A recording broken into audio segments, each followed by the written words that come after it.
بسم اللہ الرحمن الرحیم۔ اردو کہانیاں اور معلومات میں خوش آمدید۔ حضرت صالح علیہ السلام اللہ کی جانب سے بھیجے ہوئے نبی تھے۔ آپ علیہ السلام قوم سمود کی طرف بھیجے گئے۔ آپ علیہ السلام نیک کاموں کی طرف بلاتے اور برے کاموں سے روکتے تھے۔ قوم سمود گناہوں میں مبتلا تھی۔ قوم سمود کے لوگ آپس میں ایک دوسرے پر ظلم کرتے تھے۔ صالح علیہ السلام نے اپنی قوم سے کہا کہ کیا تمہیں قوم عاد کے بارے میں معلوم نہیں؟ ان کا انجام کس طرح عبرتناک ہوا اور اللہ نے کس طرح انہیں سزا دی۔ قوم سمود کا خاص پیشہ بکریوں کی پرورش اور تجارت تھی۔ قوم سمود دولت سے مالا مال تھی اور جسمانی طور پر بھی قوی تھی۔ اس قوم کی اخلاقی حالت اچھی نہیں تھی۔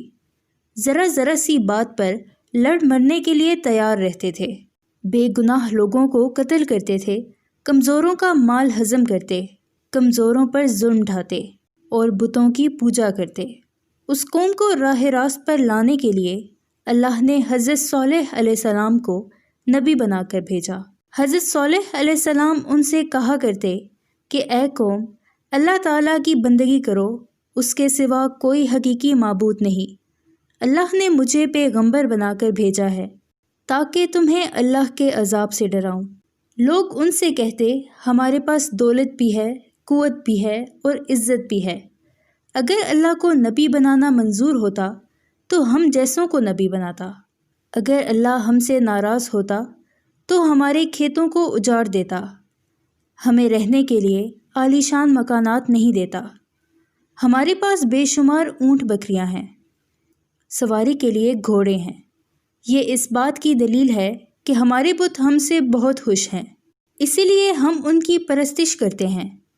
ہم یہ بات برداشت نہیں کر سکتے کہ تم ہمارے معبودوں کو برا بھلا کہو۔ ہمیں مت روکو، ہم تو خوشحال ہیں، لیکن تمہاری بات ماننے والے مفلس اور غریب ہیں۔ تمہاری حالت بھی ایسی ہی ہے۔ اگر تم نبی ہو تو اس کی دلیل پیش کرو، کوئی معجزہ دکھاؤ، ہم دیکھنا چاہتے ہیں۔ حضرت صالح علیہ السلام ان کی اس قسم کی باتوں پر کہتے کہ تم ہی بتاؤ تم کیا معجزہ دیکھنا چاہتے ہو۔ پھر وہ سب آپس میں مشورہ کرنے لگے کہ ان سے کس قسم کا معجزہ طلب کرنا چاہیے۔ پھر سب نے اتفاق رائے سے کہا کہ تم ان پتھروں سے ایک اونٹنی پیدا کرو، اور اونٹنی بھی ایسی ہو کہ وہ ساتھ ساتھ بچہ بھی دے اور ہم اس کا دودھ بھی پئیں۔ حضرت صالح علیہ السلام نے اللہ سے دعا کی۔ جلد ہی دعا قبول ہوئی۔ پتھروں کے اندر سے ایک اونٹنی نمودار ہوئی۔ اونٹنی بہت خوبصورت تھی۔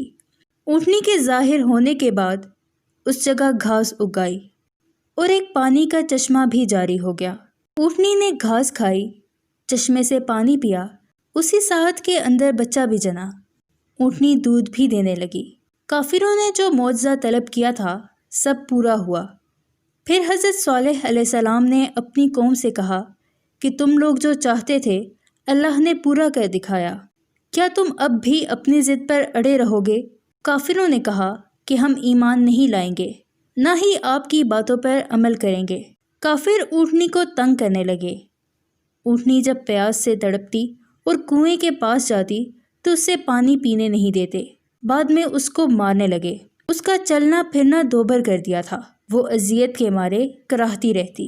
حضرت صالح علیہ السلام ان سے کہتے کہ اس کو اذیت نہ پہنچاؤ، اسے چرنے دو، جہاں جانا چاہتی ہے جانے دو۔ وہ اگر پانی پینا چاہے تو اسے پیاسا نہ رکھو۔ ایک دن اونٹنی چشمے سے پانی پیے گی، دوسرے روز تم اور تمہارے جانور پئیں گے۔ اس کے روزانہ کے معمول میں کوئی فرق نہ آنے دو۔ تم اللہ سے ڈرو اور اسی کی عبادت کرو۔ تم جو کچھ کھاتے پیتے ہو وہ سب کچھ اللہ ہی دیتا ہے، یہ سب کچھ اسی کا کرم ہے۔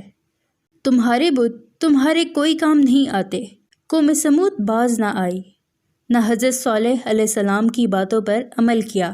ایک روز اچانک حضرت صالح علیہ السلام کی اونٹنی کو قتل کر دیا۔ قتل کی خبر جب آپ علیہ السلام کو ملی تو آپ صدمے سے نڈھال ہو گئے۔ آپ علیہ السلام کی آنکھوں سے آنسو جاری ہو گئے۔ پھر آپ علیہ السلام نے اپنی قوم سے فرمایا، عنقریب تم پر اللہ کا عذاب آنے والا ہے، تم اس عذاب سے نہ بچ سکو گے۔ اس کے بعد ہی آسمان پر بادل گرجنے لگے، پھر بجلی چمکی، اس کڑک اور گرج کی آواز سے پوری قوم ہلاک ہو گئی۔ جو لوگ آپ علیہ السلام پر ایمان لائے تھے اللہ نے انہیں بچا لیا۔ جو لوگ اس تباہی سے بچ گئے وہ عرب کے مختلف علاقوں میں آباد ہو گئے۔ قوم سمود کی تباہی اور بربادی کے آثار حجاز اور شام کے درمیان سامان عبرت کے نشانات چھوڑ گئے۔ غزوہ تبوک کے بعد جب اسلامی لشکر تباہ شدہ آبادی سے گزر رہا تھا تو انہیں پانی کی ضرورت پڑ گئی۔ وہاں پانی کا ایک کنواں دیکھا۔ لشکر نے آٹا گوندنے کے لیے پانی لیا تو حضرت محمد صلی اللہ علیہ وآلہ وسلم نے فرمایا کہ جس بستی میں اللہ نے اپنا عذاب نازل کیا اس جگہ کی کوئی چیز استعمال نہ کرو۔